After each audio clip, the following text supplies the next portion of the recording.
Good morning, everyone. We'd like to welcome you this morning to the 2015 PAYS Report Trends and Highlights webinar. This is the third in our 2015 PAYS webinar series. This morning, Jeff Colchin and myself, Phyllis Law, will walk through and give you some updates and just a few important information, a little bit of information that you will be able to share. One of the things, a couple of reminders, this webinar will be recorded and we will be posting this on the Epicenter website in October. At the end of our session today, you will be receiving a pop-up box, and we'll ask if you could please just take a couple of minutes and do a brief survey for us. And if you aren't interested in doing the survey and are not receiving our email updates and would like to, you can provide us with your contact information there and we can get you signed up so you can start receiving information.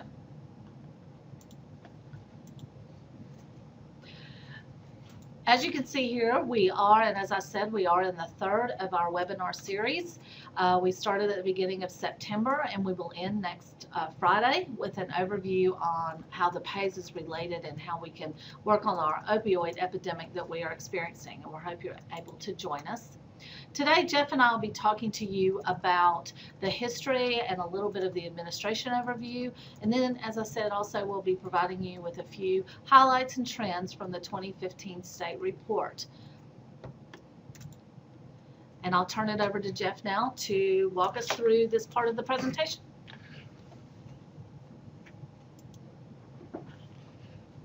Thanks, Phyllis. Good morning, everyone. Today's presentation is going to focus on the state report. You'll see as we go through this that there's more information in the state report than there are in the local reports. So we strongly encourage people to go access the state report, take a look, and see some of the overall trends at the state level. Just to give you a brief overview about PAYS, PAYS is adopted from the Communities That Care Youth Survey and the Generation at Risk Surveillance Survey. The 2015 administration was our 13th biannual voluntary survey. It's administered in the fall of every odd year since 1979. It looks at behaviors, attitudes, and knowledge directly from what our kids are reporting us, and it serves as a very integral part of prevention planning. It's the primary source of what our youth think, know, and believe about antisocial behavior and ATOD use. Important to always remind people the survey is anonymous and confidential. You cannot get any individual student information from the data set. And in order to have the grade data reported in the local reports, a school must have had at least 25 responses to have that listed. We have local, county, and state reports. And we have national and state comparisons that are included in each of those hard copy reports. For the national comparisons, we use either the Monitoring the Future survey or the Bach-Harrison norm. And Phyllis will talk about the Bach-Harrison norm a little later in the presentation. So to give you kind of an update on the history of PAYS, from 89 to 97, our participation ranged from approximately 38,000 students to 81,000 students. We did a random sample, and it was for grades 6, 7, 9, and 12. So it is different than what we're currently using for the Pennsylvania Youth Survey. The instrument that was used was called the Primary Prevention Awareness, Attitude, and Usage Scales. And again, this was taken from the Generation at Risk National Survey. From 2001 through 2015, we've increased the participation from 89,000 all the way up to 230,000. And we went from 150 schools and districts up to 356. So we're seeing a huge increase in the utility of this data and how it's being used throughout the state. Beginning in 2001 and continuing through today, we are doing our sample, which comes from what they call probability proportional to enrollment. So this basically means that the higher the enrollment, the more likely a grade in a single school district will be selected to be part of the random sample. The instrument that I mentioned before, the Community That Care Youth Survey, basically gives you the risk and protective factors. So when you hear about the CTC Youth Survey, in Pennsylvania, we're using our pays to serve the same purpose. And beginning in 2007, we began to add additional PA-specific questions that there was a strong interest from either state agencies, county governments, or local prevention coalitions. So we began adding those, and we do a kind of follow-up after each administration to see if additional questions should be added or if things can be removed because they're either outdated or there isn't really a means to act upon the information from those questions. So for the 2015 administration, given last fall, we gave it to almost 230,000 youth, and we had 217,000 valid surveys across 960 schools. So we had 70.4% of the possible students that could have taken it did take it statewide. We raised the number of school districts from 342 up to 356. And then we also offer the survey to what we call other schools, charter, parochial, private, cyber schools. We had 37 of those, and we did see a decrease in the number of that. We are seeing a sharp increase in the use of online administration. Approximately 60,000 of the 230,000 youth took it online, or about, which was a 20% increase from the prior administration. I mentioned that we do use a statewide sample. We had 253 school grade combinations that were included in the sample frame. So for example, the 10th grade of George Washington school district, just to make a random name up, would be selected to be included in that.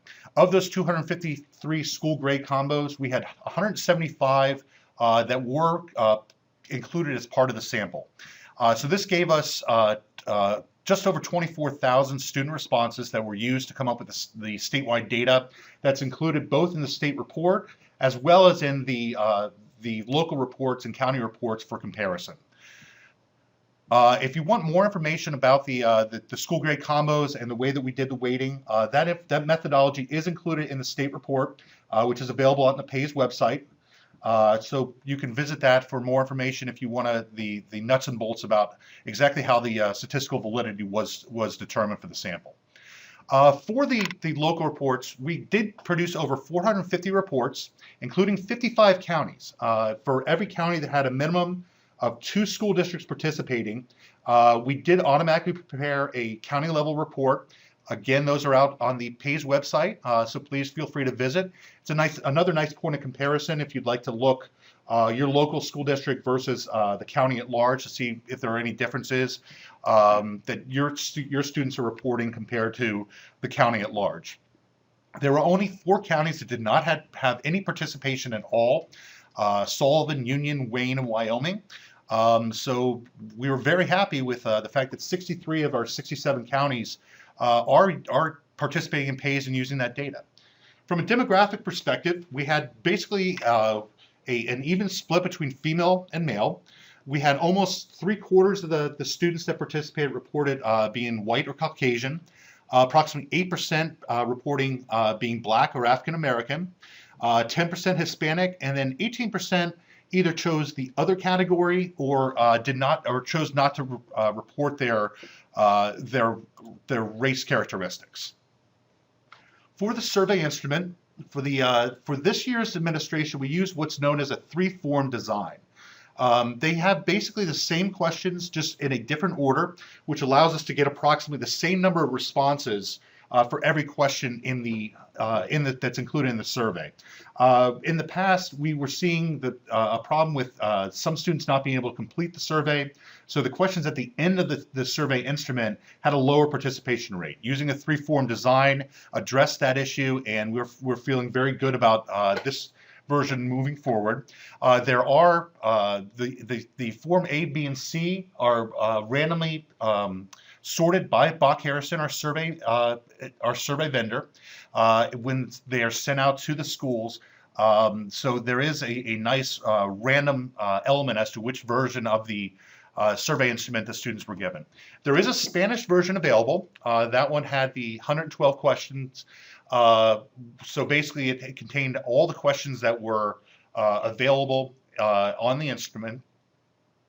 We have worked to refine the questions and the responses for some of the different categories included in PAYS. The gambling questions were revamped at the request of the Department of Drug and Alcohol Programs. We added a question around sources for obtaining alcohol and prescription drugs. If you did use alcohol, how did you obtain that? We added information about school violence. We revamped the bullying questions, including a question about if you were bullied, why were you bullied? So there's a lot of good information that's included in these reports this year. There's questions about housing transition that were revamped. The questions about abuse and grief were revamped. And then we added a question about after-school activities. What do you do outside of school? Looking at different levels of pro-social opportunities that you can either build upon, or if your students are reporting that they are not doing a lot of these things, can work with community partners to increase awareness and availability of those things to do. In each of the summary reports, we include what changes were made at the end of the report in one of the appendices. So you can see that on page 108 and 109 of your local and county reports. So we do a validity check to make sure that the students are being honest in their answers. We know that because the survey is anonymous and confidential, we have a high confidence in the fact that we're going to get honest responses. But as we know, that not every student is going to take a survey seriously. So we do a series of validity checks. If students reported using drugs more in the last 30 days than their lifetime, they do that twice, that's removed. There is a fictitious drug. If they reported using that in either 30-day or lifetime, their survey is removed from analysis. And possibly high drug use. I use methamphetamines, cocaine, and heroin 30 times each in the last 30 days. Those surveys are removed. Grade age comparisons. If I reported being 18 years old in 6th grade or 10 years old in 12th grade, we're assuming that survey is not valid and is removed from the analysis. And then if they didn't complete a minimum of 25% of the survey, we did not include that. So the theory behind survey research says that anything with 90% valid surveys or more is considered a high quality survey. In 2013, we removed only 7.3% of the surveys, and in 2015, we did even better. We only had 5.6 surveys removed as part of these validity checks. So for the statewide sample, we had an even better validity. We had just over 24,000 surveys completed, and 23,792, or 98% of them, were considered valid. So we feel very good about the sample. The other thing that we look at is what's known as the margin of error. If you're looking to know how confident you are in the actual survey, the results reported for the statewide sample, you can see that the highlighted in the green box there is the confidence interval. So for the responses, you can see in each of the grades, they range from plus or minus 1.5% for 8th graders to plus or minus 2% for 12th graders. So that means that that we're highly confident that the sample is representative of the state at large, both because of the fact that they were randomly selected, as well as the fact that we had a large enough percentage of the potential students to take the survey that did. So I'm going to switch us back over to Phyllis, who will take us through some of the overview of our risk and protective factors. Thank you, Jeff. So this year, many of you are probably very aware with our risk and protective factors that we do a lot of work with across the state. But just as a quick overview, we do have risk and protective factors that fall in one of 4 domains: the community, the family, the school, and the peer and the individual domain. It's important to note that while we know that research shows us that youth who take surveys and when surveys are administered in the schools, that they take them much more seriously, our model in this report talks about all of the different domains that within a youth's life. We also divide those up and we start thinking about where are areas that kids can be protected. And there are 8 protective factors in our model, and those protective factors are there to provide influence over the risk factors. They're also known as the assets within your community, and they are the basis of the social development strategy, which helps us really understand how bonding helps to change a child's life. Conversely, there are 21 risk factors that we know have been scientifically linked to the behaviors that are listed here: substance abuse, delinquency, teen pregnancy, school dropout, violence, and depression and anxiety.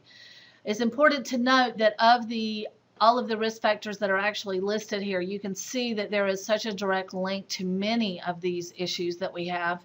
While over in the last column that is listed here, that there's very few check marks under depression and anxiety. And the reason for that is that we have not had time to study the connections between depression and anxiety and the risk factors themselves and the behaviors that are related there. So you will hopefully in the coming years we will see much more connections with those. You will see in the protective factor chart that we have here with our theoretical framework that of the protective factors, many of them lead to that bonding, and it's important to really stress that when our kids feel bonded to someone in their community or their peers or their family or school, they're going to be much more likely to experience healthy outcomes as they move through adolescence. Our risk and protective factors, we do an analysis that's called a cut point analysis. Those of you who have been doing the PAYS for a long time, you will know in the past that we used to use a scale score of 50. Anything above 50, if it was a risk factor, was considered a concern, and anything below was considered much more of a norm. We now in our analysis use cut points, which was determined or developed by a large-scale consortium that was a consortium of very high-level ranking prevention researchers back in 2007, where they basically took almost 85,000 students and they looked at a variety of topics to determine how a youth was more at risk or less at risk. And they considered things like if they had their grades, what kind of ATOD use they experienced, any antisocial behaviors. And you can see here how these were divided. And when that was applied, you were able to look at all of those different components and basically lay all of those numbers together. And in the middle of that list, if you will, would be the cut. Anything above that cut is our youth who are more at risk, and anything below would be less at risk. Bach Harrison actually took this norm and they have applied their methodology to the survey, and they actually have the methodology applied to over 650,000 students across the nation in these states. And you can see that there's a really nice cross section here of the United States, and so we're really confident when we look at these numbers.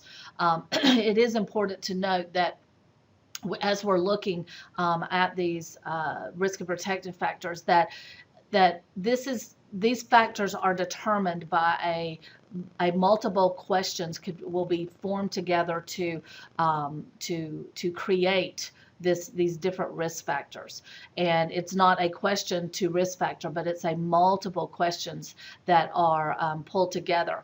That is not that list of how the risk and protective factors are formed is not included in your state report. However, they are included in the local and county report. There is an overview of what questions are asked around these protective factors. And I'll talk a little bit as we're going through to give you an idea of what we mean.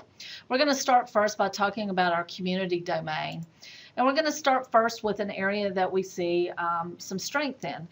You can see here that the perceived availability of drugs and handguns in all grades is well below the Bach-Harrison norm. You can see that we have experienced in here an area of concern of low neighborhood attachment. We can see that while we saw increases in all grades from 2013 to 2015, in in grades 8, 10, and 12, we are higher than the Bach-Harrison norm, and we are higher on the national average, just a little bit above the national average when you have all grades combined. On the other side of our community domain, we do have rewards for pro-social involvement. And basically what this means is that kids are saying that when they do a good job or they're making good choices, someone is rewarding, and that they are recognizing them when they are doing the right things, if you will. And you can see here that a little bit of concern that we do see a bit of a drop, or being a little bit lower than the Bach-Harrison norm in all of the grades across the board. Moving on to our family domain, you can see here that we start out in the family domain. There are 5 risk factors that we look at, and we've seen in this domain, we've seen areas of concern, but we've also seen areas of strength. One of the areas of concern that we are seeing across all of the areas that I have been working with is the risk factor of parental attitudes favorable to antisocial behavior. You can see here where we have highlighted that in each grade we are over 10 percentage points higher than the national average. You can also see that there was an increase significantly from 2013 in all grades combined. This is one risk factor that we really encourage everyone to take note of. It doesn't mean that if you're talking about your communities, the care model, that this should be a priority for you, because we know the prioritization process, you have to look at how much of this can you change, but this is one area that we really need to be thinking about at all levels. On a more positive note, you can see that the family history of antisocial behavior, there's a significant decrease from 2013 in grades 10 and 12. And then 2015, we saw a much lower than the Bach-Harrison norm. And remember, a risk factor, you want lower numbers, where conversely, if you look down in your in the family conflict, you can see that we saw a slight increase in each grade, but we still remain lower than the Bach-Harrison norm, which is, again, something we just need to keep our finger on when we get our 2017 data to look at those trends. Now, on a more positive note, all of the protective factors in this domain were very strong. We are seeing numbers, and 60% of our youth are reporting that they feel attached to their families. 62% overall are saying that our families offer us opportunities to be successful and reward us and recognize us when we do a good job and are making good choices. And you can see that with family attachment in particular, that we are significantly higher than the national average. And again, protective factors, you want those high numbers. Overall, it's interesting if you look at this family domain, that if a youth is really bonded to their family, and that means that there's an opportunity there for our families to really send positive messages and send those clear and healthy standards of expectations. And what this is showing us is that the youth will be much more likely to listen to those to those standards and follow those standards, because they are attached to the family. Moving on to our school domain, we have, again, success here in looking at our academic failure numbers are much lower than the Bach-Harrison norm. One thing to keep in mind here, that we will never see zeros. All youth will always have some level of risk. It is part of the world we live in. And so the important thing to think about here is that we are lower than the Bach-Harrison norm when you are looking at these numbers. And it's certainly not to say that this is not an area we potentially need to work on, but it's something that you can say we are below the national average for sure. Now, moving on to low commitment to school, you can see that in even though we had a slight increase in grades 6, 8, 10, and 12, 6, 8, and 10th, you will see that we are still lower than the Bach-Harrison norm, which again is showing that something we're doing out there is right. It's showing that our kids are committed to school. They want to do a good job. You can see that grades 10 and 12 are much more in line with the national average. And there was a slight increase of this risk factor in our all grades combined. So something to think about is in our protective factors, we have seen a bit of decline since 2011 on the opportunities for pro-social involvement with our schools, while at the same time we see some real success in that our grades 6th and 8th, we are seeing that our youth are reporting in 6th and 8th grade that the school, when they're in school, that folks are recognizing when they're doing a good job and they're making good choices. And again, in looking as we get into high school and all, those numbers are a little bit, we have seen they're still above the national average, but we're still below. We're below the national average, but we're still below above the 6th and 8th grade. So something to think about in our school domain. And then finally, we get to our peer and individual domain. And as you can see here, this is where we have our highest number of risk factors. You can see that as we know that, the interactions between youth are very important in adolescent development. And it's important to note that we have some pretty significant, we're pretty significantly lower in the Bach-Harrison norm in rebelliousness, attitudes favorable to drug use, as well as friends' use of drugs, kind of across the board that you can see here.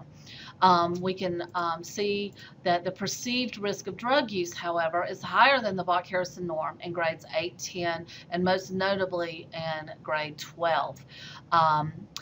This is an area where we are seeing that, because of things that are happening in a youth's life, this idea of how risky are drugs. And Jeff's going to talk a little bit about perception of risk when he starts talking about more of the actual attitudes and behaviors related to the overall drug use. Finally, in the risk factors, an area that everyone is seeing as a concern is these depressive symptoms. Across the board, we are seeing in all grades at the national level as well as individually, we are seeing some marked increases in a lot of areas. And this overall risk factor is an area that we see that continues to grow as an issue. You can see the numbers that are highlighted here are quite alarming. The questions that are related to this depressive symptoms are questions like, on most days, I do not feel I'm worthy, asking about have you felt sad, or on many days, questions that really start to link back to the mental healthiness of our youth. And you can see here that there is a very high number, especially as our youth age into adolescence, that those numbers really go up. So it's an area that we really need to take a look at. Now, in the belief in the moral order, you can see here that our youth report, even though we've had a slight decrease from 2013, we still have, our kids know the difference between right and wrong. That is what this protective factor means. And you can see that we are much higher than the Bach-Harrison norm. So our kids definitely know the difference between right and wrong. It's a really interesting story when you think about these risk and protective factors, that our kids are connected to their families. They are showing that they really want to do the right things. They want to be recognized for those. And we're seeing some real success with that, while we're also seeing some challenges that we need to be aware of. Overall, when you look at your risk factors, but as we know, it's very important if you're going to analyze to really look at your grade level analysis, because the 6th grade risk factor is going to look very different than a 12th grade, because just as I said, as a youth ages into adolescence, their behaviors and their attitudes are going to be much more risky, because that's one of the joys of being in adolescence, if you will. But one of the things that is important to note, to look at these all grade summaries. If you see this, looking at the risk factor here, you can see that low neighborhood attachment, the parental attitudes favorable towards antisocial behavior, low commitment to school, and the perceived risk of drug use. All of these risk factors are all approximately 40% or over 40% of our youth are reporting that this is an area of concern for them. When you're looking at total risk here, what this number is telling you that 40% of our youth are saying that they are at risk in grades 6 and 8 for 5 or more of these risk factors, which more will include these 4, and then in 7 or more risk factors for grades 10 and 12. So this is an important number to keep in mind when you're thinking overall about the landscape of your risk factors locally. Now moving on to protective factors, you can see here that over 60% of our youth are really connected to their families. They feel, over 60% feel that the families give them opportunities. They reward them when they do well. Again, the idea of the belief in the moral order. Kids know the difference between right and wrong. And you can see the total protection here, that almost 60% of our kids are saying, hey, we are protected. Our connection to our families, we understand what's right and wrong. But this total number is telling us that all grades, 6, 8, 10, and 12 of these students who reported have 3 or more protective factors, which will more than likely be in this family domain, because this is where we see our strength. So again, thinking about your work at the local level, it's important to take a deeper dive. This is a very surface, very quick overview of what you will see from your risk and protective factors. I will tell you, in my experience of working and having the honor and pleasure of working with many school districts and counties with this data, this state, what we're seeing in this statewide report is very indicative of what we're seeing overall. So that is a very good indicator that we're on the that as we're working at our local level, this is just one more level of analysis that is telling us we're doing the right thing and moving in the right direction. So now I want to turn it back over to Jeff, and he's going to talk to you about substance use and other topics related to it. Great, thanks, Phyllis. Well, we went through our risk and protective factors, and one of the strengths of Pennsylvania's prevention initiatives, it really is the fact that we're looking at those underlying causes. Why are kids engaging in problem behaviors? So that's a great starting point for analysis. But what we also are able to do is to have the surveillance data and really be able to look and see what sort of problem behaviors are occurring and in what grade are they occurring as well. One nice thing about the state report that is not included in the local reports is that there is a whole series of comparisons of substance use by gender. So you can compare males versus females, what substances they're using, different types of behaviors, all that type of information. A great resource for you if you want to delve a little deeper. There is the Bach-Harrison tool, web tool that's available through the PAYS website, where you can do these sorts of comparisons, either by gender or by grade, and you can look at different years worth of data. Looking at the substance abuse information, you can see that males and females really are similar in what they're using for each of the substances. Less than 2% percentage points difference on the variety of different substances. In the younger grades, you can see that 8th grade females are more dominant users for several of the different things. In 14 of the 18 substances, they were slightly higher than the males. By the time that the students are getting to high school, males are now showing a higher level of use, except for the area of alcohol and cigarette use, which is interesting, where 10th grade females are slightly higher in both those categories.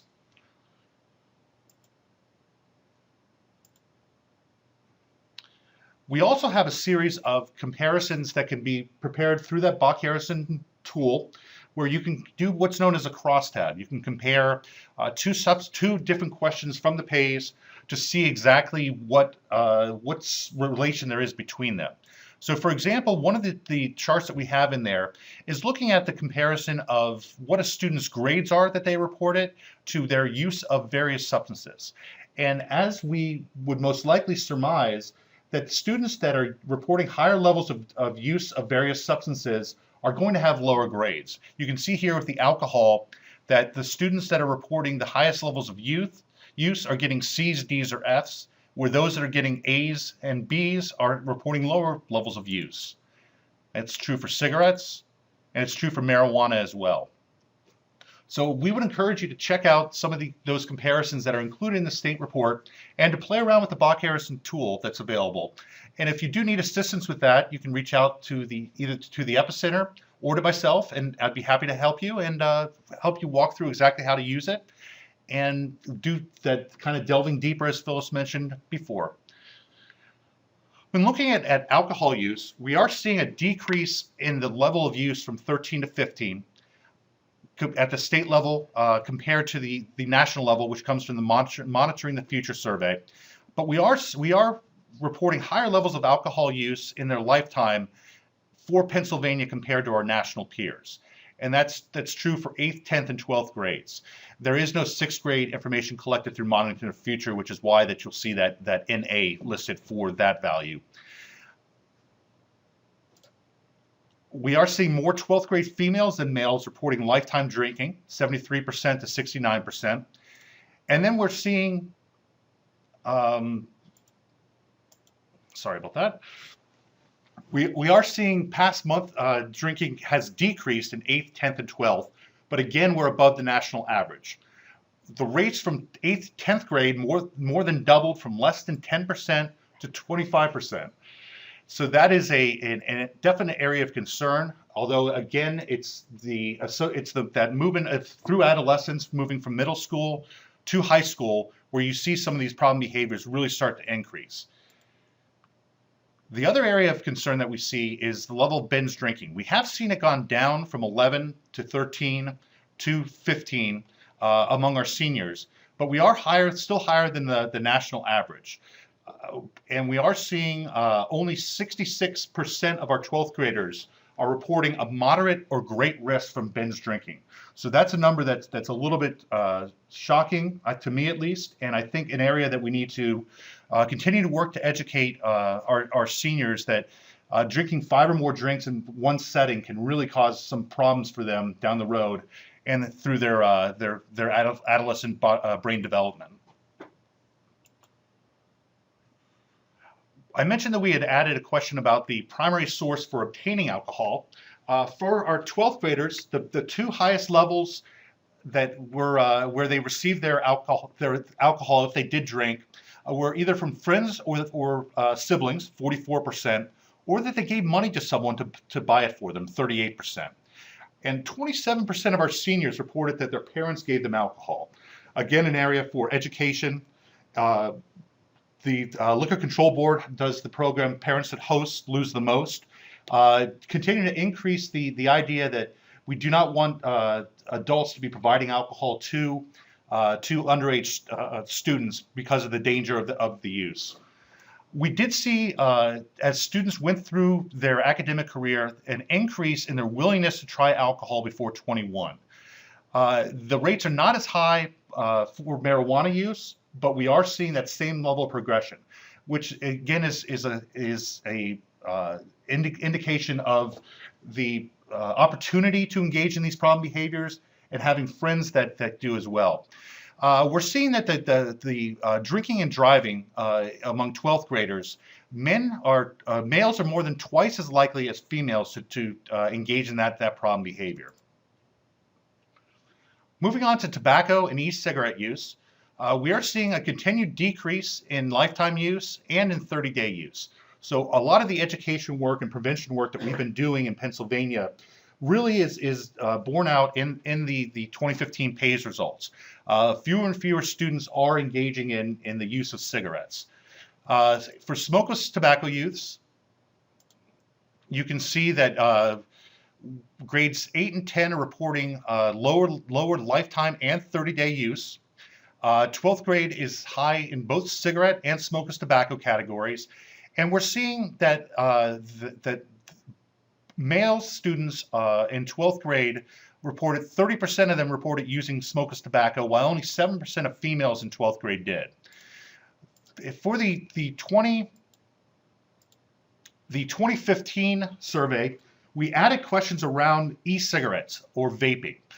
This is the first time that this information was included, and as you can see by the highlighted box there, this is definitely an area of concern for Pennsylvania. We are much higher in the 8th, 10th, and 12th grades for the use of e-cigarettes than our national peers. So I think that there is that idea that because you're not actually lighting a cigarette, it's not as dangerous for you.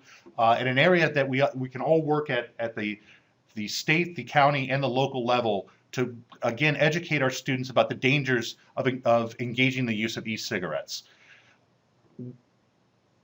For the e-cigarettes use, we are seeing that the majority of students, the vast majority of students that reported using e-cigarettes or vaping used basically flavors. So they were not using nicotine-based substances, but rather just flavoring. Nicotine was the second most reported, with more males than females using nicotine and more females than males using just the flavorings. For marijuana, we are much lower than our peers at the national level. We have almost 10% of the students that participated in the sample or were included in the sample have used marijuana in the past month, with over 20% of 12th graders using it in the past month. We are seeing that more students are in the 10th and 12th grade are using marijuana than cigarettes in both lifetime and 30 days.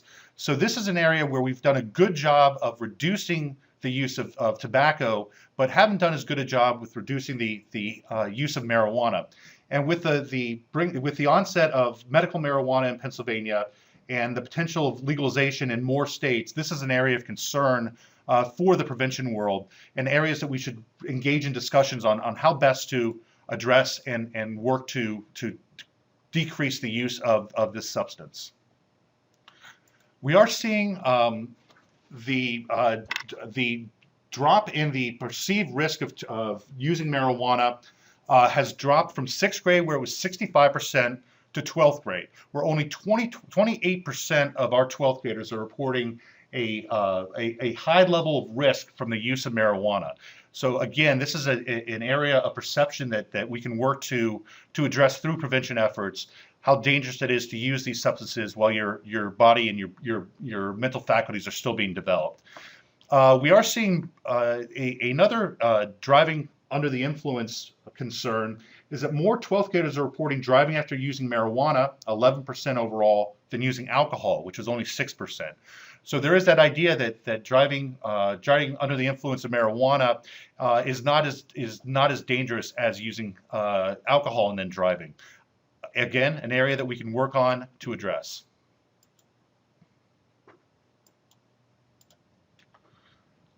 We do include information about prescription drug use in the survey. We are seeing in the last 30 days the unauthorized use, the use of all types of prescription drugs without a doctor's prescription, is below 5%. So we're not seeing a lot of frequent problems with this behavior. We are seeing an increase in the use of prescription narcotic drugs, rising from 2% in 6th grade to just about 13% in 12th grade, with the idea being the availability of these substances is causing students to engage in this behavior. We included the information about the sources for the use of prescription drugs. If you did use them without a doctor's prescription, how did you obtain them? And the two areas were either taking them from a family member living in the home, or getting a friend or family member to actually give them to the student that reported using them. So we have done a lot of work with the Department of Drug and Alcohol programs and other state partners to increase the awareness and the availability of the drug take-back programs. And an area that we always encourage our prevention partners to do is to really get the idea out to the public that if you're not going to be using these substances, to get rid of them, destroy them so that they aren't being taken and used illegally by underage students. We are seeing the lowest level of perceived risk from using prescription drugs is actually our 6th graders, that only 78% of them said that using these substances provides a great level of risk, than our 12th graders, who 83% said that. So as an area of prevention, the younger we can go with this, I think we can see a great impact in changing these sorts of behaviors. The prescription risk dropped in every grade from 2013 to 2015, with our overall risk level dropping from 86% to 82%. This means that fewer students are seeing the risk of this and are more likely to engage in the use of these drugs without prescription. Another area that we can work on, hopefully to impact these numbers for 2017 and then moving forward. We see a very low level of heroin use, both 30-day and lifetime use across all grades. We are seeing the lifetime inhalant use. It's spiking in the 8th grade level, though we are lower than the national average in each of the grades. For 8th grade, we are at 5% compared to 9% of the peers at the state level. And we are seeing the continued drop in the use of these substances. Again, the 8th graders being the highest level of use, but they dropped from 11% in 2011 down to 5% in 2015. Our lifetime use of narcotics is higher than the national average, 12% to 8%. And again, the highest rate of obtaining these substances came from taking them from someone in the home. We are seeing for the substances hallucinogens, cocaine, and ecstasy, that it's the female students that, although it is a relatively low level of use, they are almost double the use of their male counterparts. So this is an area that it can need some thought on how to address that. But exactly why females are engaging in this behavior more than males is a topic that can be reviewed and studied to see how we might be able to impact. For our antisocial behaviors, we had 7% of 10th graders and 13% of 12th graders report being drunk or high at school over the past year. And this is much lower than the Bach-Harrison norm. 14.7% of 10th graders and 17.3% of 12th graders at the national level, coming from that Bach-Harrison calculation, reported either being drunk or high during the past year. We are seeing more 8th graders than 12th graders reporting being suspended. 9.1% of 8th graders reported being suspended during the last year, while only 7.4% of 12th graders. So this is an area of interest for our school partners, exactly why we're seeing more higher levels of suspension in the middle school grade than in the seniors in high school. We mentioned before about more males driving under the influence of both marijuana and alcohol than females. But both those rates of driving under the influence have dropped from 2013 to 2015. So that is an improvement, but it is an area of education. As Phyllis mentioned about the need to look at your grade level data, it also is helpful at the state level to see where some of these different trends are being influenced by gender as well. We are seeing a reduction in the number of students reporting that they bet on sports during the past year, where we had 21% of students engaging in this behavior in 2011. We're now down to 14% in 2015. We added a series of questions around school climate and safety for both the local reports and the state report. This was done in conjunction with the Department of Education and gives us the ability to compare the PACE results that we're seeing with the PDE school climate survey for those schools that did participate in both, which is a very nice point of comparison and an area that we look to continue to partner with PDE on moving forward. We had 20% of our students report being threatened at school in the last year. These rates have increased in every grade, 6th, 8th, 10th, and 12th, from 13 to 15. We saw the other area that in the bullying section that is new this year and is also concerning is that only 65% of students reported that when adults are told about a student being bullied or they see it actually occurring, that they actually intervene to stop it. Highest levels at the 6th grade level, but still only 80% of students said that adults are intervening in the area around bullying. And that continues to drop, with only 55% of our seniors saying that adults are intervening. And this brings up the whole idea of the bystander issue, where it's the people around the students being involved in bullying that really need to stand up to those students, especially if you're a teacher, an administrator, or other adult role model in the school environment.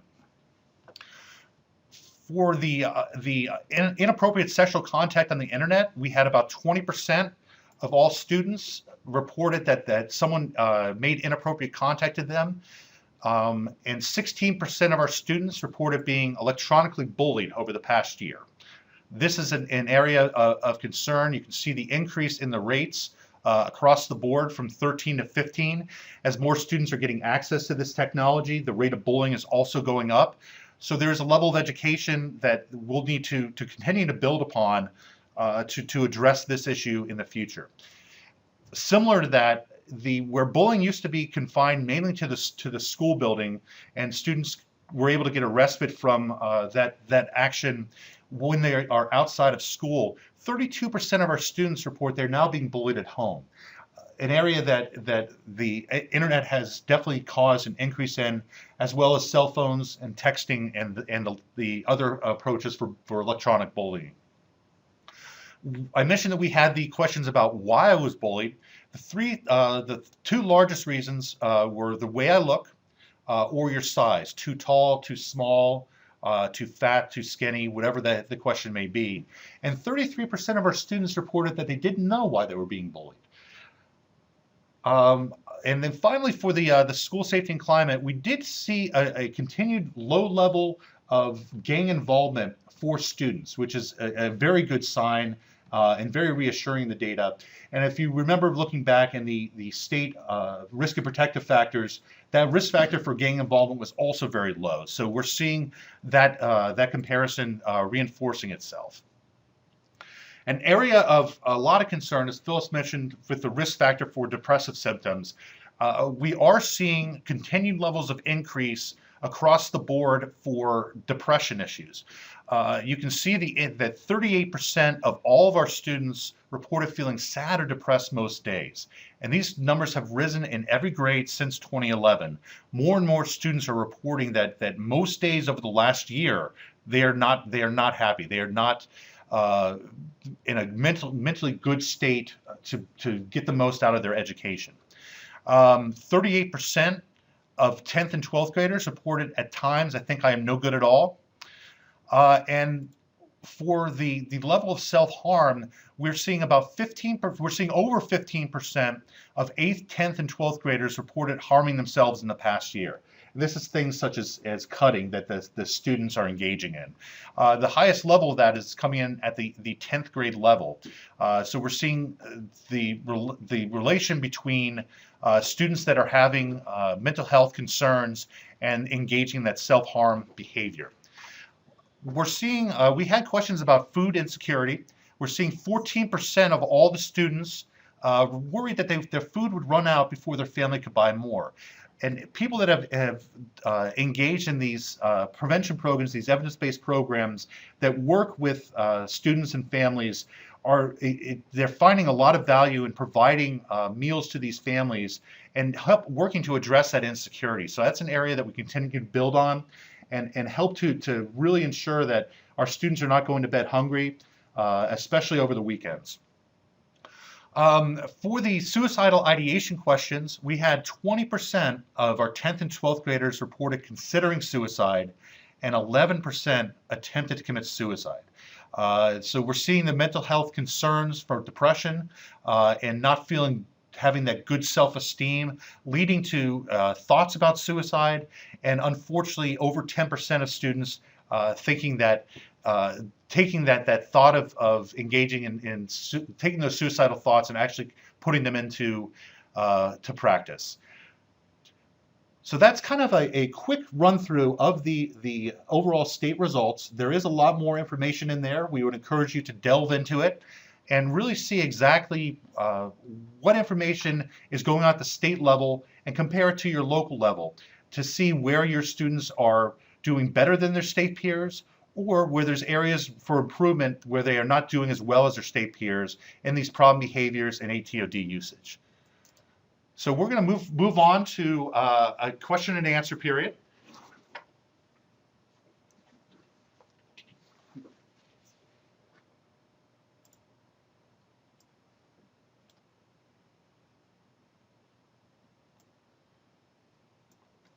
Okay, thank you. So any questions that we have regarding the presentation that we've done so far today?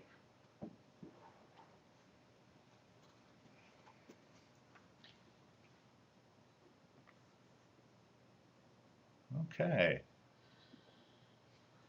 Okay, so what we'll do is, if you do, as you're thinking about this, and we know you're all going to rush to the PAYS website and you're going to download this report if you have not done so, we hope you will really take a deeper dive. And if you have questions, please submit them. You can go to the Epicenter website, as you can see here, and you click on the ribbon at the top, the Pennsylvania Youth Survey, and then select Submit a Question. Those questions will come to us, and then we will send them to the appropriate people to give you the best answers. Also, just as many of you are aware, if you aren't, we hope that you will take a look and go to your PAYS Toolbox. We have had the pleasure of working on this toolbox with PCCD over the past couple of administrations, and you can see here that there is a wealth of information. It's a one-stop shop where you can get your state report, your local report. There's also the user guide and worksheets that you can use to help you better analyze your data. The PAYS online data analysis tool. This is the tool that Jeff had mentioned before. It's also referred to as the cross-tabulation tool. And this is where you can go in and you can do some interesting cross-tabulation with your county level data as well as state data. You will not be able to do cross-tabulation at the local level. However, if you would like to do that, you can also on this site, you can, there's an order form where you can order a special report where Bach Harrison will actually do some local level analysis, cross-tabulation for you. There's fact sheets there, there's FAQ, and there's just a real wealth of information that we hope that you will use, that you will share with others, and that you will take a minute to visit. Yeah, one other thing to point out, the PAYS website you see there is going to be your go-to source for things for 2017 as well. All this information is listed for the 2015 section. We will be getting a 2017 section up online in the near future, hopefully within the next month or so. And we'll have all the information you need to get your school signed up for the 2017 administration, which will again be run through mid-September 2017 up until Thanksgiving. Whenever the school district wants to do the survey, we'll work with them, and Bach Harrison is again going to be our vendor. We are very happy with the work that they've done and look forward to continuing to build our partnership with them. So look for the 2017 information, and if we can help you in any other way in the interim, please feel free to reach out. So in conclusion, we just would like to remind you that these were this was the third in our series, in our PAYS webinar series. We'd like to invite you to join us next Friday, September 30th at 11 o'clock again, where the team here will be, which will include Jeff, will come in and talk about fighting this opioid epidemic with a variety of information on how prevention and the PAYS can help guide that conversation. As you, again, just as a reminder, when this is over, you will receive a pop-up in your window to answer just a couple of quick questions, and we really, really would appreciate you taking just a few minutes so that we can continue to improve these webinars for you and the service that we provide. And also, if you would like to stay in the loop, if you are not on our web, if you're not on our email list, thank you. If you're not on our email list, please sign up and we'll be happy to send you all of our information. Yeah, one important thing about that is you'll also be notified of available funding. We do send things out through the Epicenter list service whenever a funding announcement is open to implement different types of programming or support for communities of care. So we strongly encourage you to get on that email list so that you're able to stay in the loop, as it says, and get updates on a more frequent basis. So thank you very much. We hope you have a wonderful rest of your day and a great weekend, and we hope to see you next week.